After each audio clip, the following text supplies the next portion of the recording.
দোসরা জুলাই 2025 কলম্বিয়ার সান্তা মার্তা শহরের উপকূল থেকে মাত্র 10 কিলোমিটার দূরে কলম্বিয়ান নেভি আবিষ্কার করলো এক অদ্ভুত সাবমেরিন।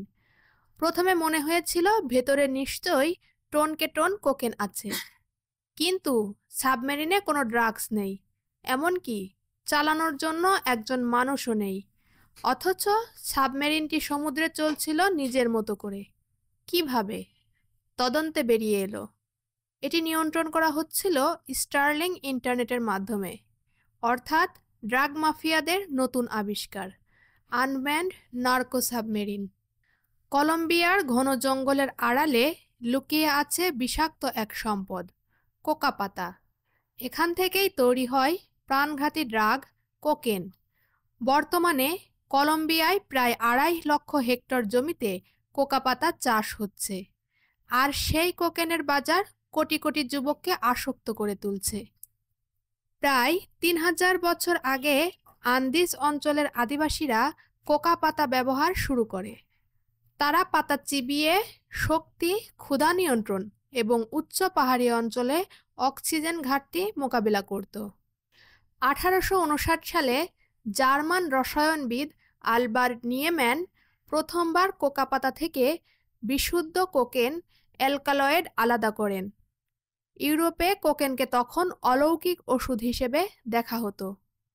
1884 সালে ভিয়েনার ডাক্তার কার্ল কোলার প্রথমবার চোখের অপারেশনে কোকেনকে অ্যানেস্থেটিক হিসেবে ব্যবহার করেন। একই সময়ে সিগমুন্ড ফ্রয়েড কোকেনকে মানসিক সমস্যার চিকিৎসা এবং শক্তি বৃদ্ধির উপায় হিসেবে প্রচার করেন।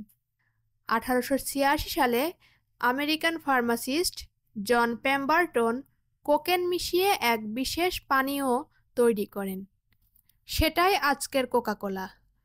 তবে 1904 সালের পর থেকে পানীয় থেকে কোকেন সম্পূর্ণ বাদ দেওয়া হয়।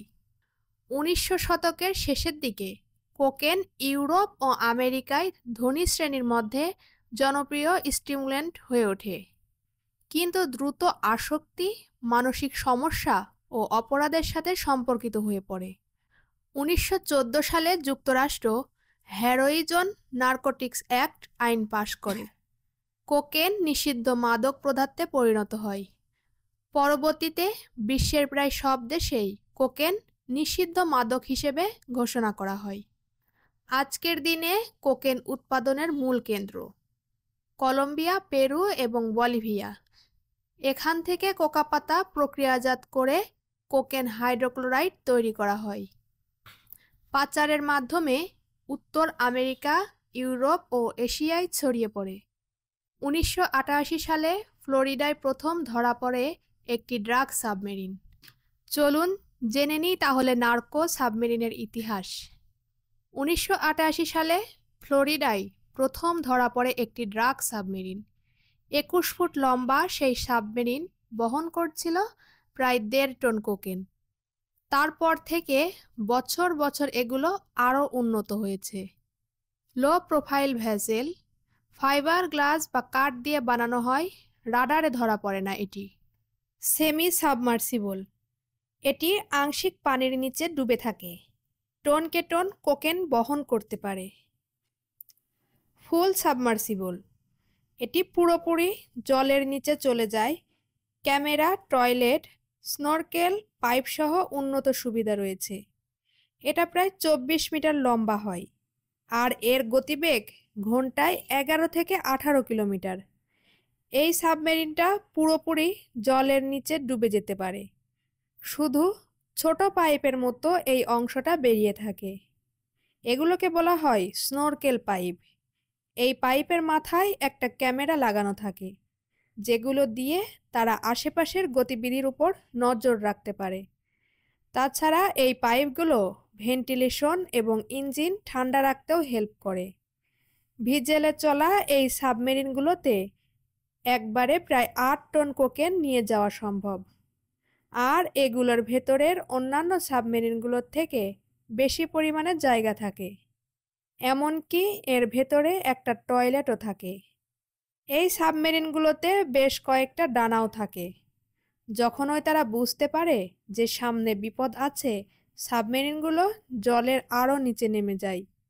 এগুলো এতটাই সিকিউর যে এখন পর্যন্ত মাত্র একবার এই সাবমেরিনটাকে ধরা সম্ভব হয়েছে, আবার জলের নয়, বরং এটা যখন তৈরি হচ্ছিল তখন 2011 সালের 15 ফেব্রুয়ারি কলম্বিয়ার রাজধানী বাগোদা থেকে প্রায় 440 কিলোমিটার দূরে কাকুয়ার ঘন জঙ্গলে একটা এফএসপি তৈরি হচ্ছিল, আর সেই সময় কলম্বিয়ান পুলিশ এটাকে সিজ করে।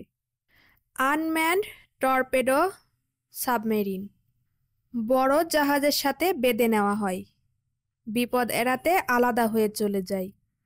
কিন্তু এবার যে সাবমেরিনের কথা বলবো সেটা চালানোর জন্য কোনো মানুষের প্রয়োজন হয় না, আর এই ধরনের সাবমেরিনকে বলা হয় টর্পেডো। নভেম্বর 2020-এ কোস্টগার্ড কলম্বিয়ার জঙ্গলে একটা 12 মিটারের সাবমেরিন খুঁজে পায়।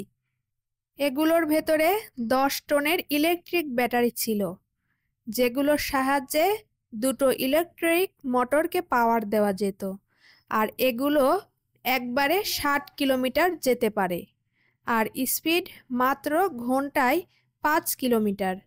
তবে এই সাবমেরিনগুলোর ব্যাটারির প্রয়োজন বেশি হয় না। আপনি দেখতে পাবেন এর সামনের দিকে একটা রিং আছে। এই রিংয়ের মাধ্যমেই এই সাবমেরিনটাকে কোনো বড় জাহাজের সাথে বেঁধে দেওয়া হয়, আর সেই বড় জাহাজই এটাকে টেনে নিয়ে যায়। যদি কোনো কোস্টগার্ড এই জাহাজগুলোকে দেখতে পায়, তখন এই সাবমেরিনগুলোকে জাহাজ থেকে বিচ্ছিন্ন করে দেওয়া হয়।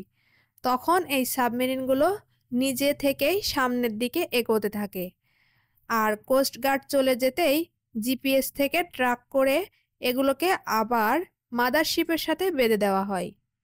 আর এই টর্পেডো সাবমেরিনগুলোতে প্রায় 1 থেকে 2 টন কোকেন পাচার করা সম্ভব। আর সব থেকে লেটেস্ট যে সাবমেরিনটা ধরা পড়েছে তার কথা তো আপনাদের ভিডিওর ইন্ট্রোতেই বলেছি। এটাকে কন্ট্রোল করা হচ্ছিল স্টারলিংক মোডেম এবং ইন্টারনেটের মাধ্যমে, আর এটাই ড্রাগস মাফিয়াদের লেটেস্ট ইনোভেশন। এই যে নার্কো সাবমেরিনগুলো, এগুলো তৈরি করতে প্রায় 10 থেকে 12 লক্ষ ডলার দরকার হয়। তারপর এগুলো চালাতে অন্তত 2 জন ক্রু এবং 1 জন ক্যাপ্টেন লাগে, এবং একটা ট্রিপ কমপ্লিট করলে ক্রু মেম্বাররা প্রায় 8 থেকে 10 হাজার ডলার এবং ক্যাপ্টেনের গড় মজুরি 25 থেকে 3,000 ডলার হয়। এমনকি এদের ট্রেনিং দিতেও প্রচুর খরচ হয়। ফলে যখন কোনো সাবমেরিন ধরা পড়ে যায় তখন তাদের হিউজ টাকা লস হওয়ার পাশাপাশি ড্রাগ পাচারের পুরো কার্টেলের পর্দা ফাঁস হওয়ার সম্ভাবনা থাকে। কিন্তু যদি একটা সাবমেরিনকে কয়েকশো কিলোমিটার দূর থেকে রিমোটলি কন্ট্রোল করা যায়, তাহলে টাকা এবং সময় দুইটিই বাঁচানো যায়, এমনকি ধরা পড়ারও চান্স থাকে না। তাই ইউএস নেভি সন্দেহ করেছে এই ধরনের আনম্যান্ড ভেসেল ব্যবহারের সংখ্যা দিন দিন আরও বাড়তে চলেছে। তবে বলে রাখি, সাবমেরিনগুলো কিন্তু একবার ব্যবহারের জন্যই বানানো হয়। একবার কোকেন পাচার হয়ে গেলে এগুলো সমুদ্রে ডুবিয়ে দেওয়া হয়। একটি সাবমেরিন বানাতে খরচ হয় 10 থেকে 12 লক্ষ মার্কিন ডলার। চালাতে লাগে ক্যাপ্টেন এবং ক্রু, কিন্তু ধরা পড়লে কার্টেলের বিপুল লোকসান হয়। এজন্য এখন তারা ঝুঁকছে রিমোটলি নিয়ন্ত্রিত আনম্যান্ড ভেসেলের দিকে। 2024 সালে প্রায় 30টির মতো নার্কো সাবমেরিন ধরা পড়েছে, কিন্তু আপনি জেনে অবাক হবেন এগুলো মোট সংখ্যার মাত্র 5%। অর্থাৎ প্রতি বছর প্রায় 600-এরও বেশি সাবমেরিন সফলভাবে আমেরিকা, ইউরোপ ও আফ্রিকার বাজারে ড্রাগ পৌঁছে দিচ্ছে। এটিই সবচেয়ে বড় আতঙ্ক। ভবিষ্যতে শুধু ড্রাগ নয়, সন্ত্রাসবাদ ছড়াতেও এসব সাবমেরিন ব্যবহার হতে পারে। যুব সমাজকে ধ্বংসের পথে ঠেলে দিতে ড্রাগ মাফিয়ারা ব্যবহার করছে অত্যাধুনিক প্রযুক্তি। এখন সময় এসেছে বিশ্ববাসীকে একসাথে হয়ে এর মোকাবেলা করার, না হলে নার্কো সাবমেরিন আগামী দিনের সবচেয়ে বড় হুমকি হয়ে উঠবে। আজকের মতো বিদায় নিচ্ছি। ভালো থাকবেন, নিরাপদে থাকবেন। আবার দেখা হবে পরের ভিডিওতে। আল্লাহ হাফেজ।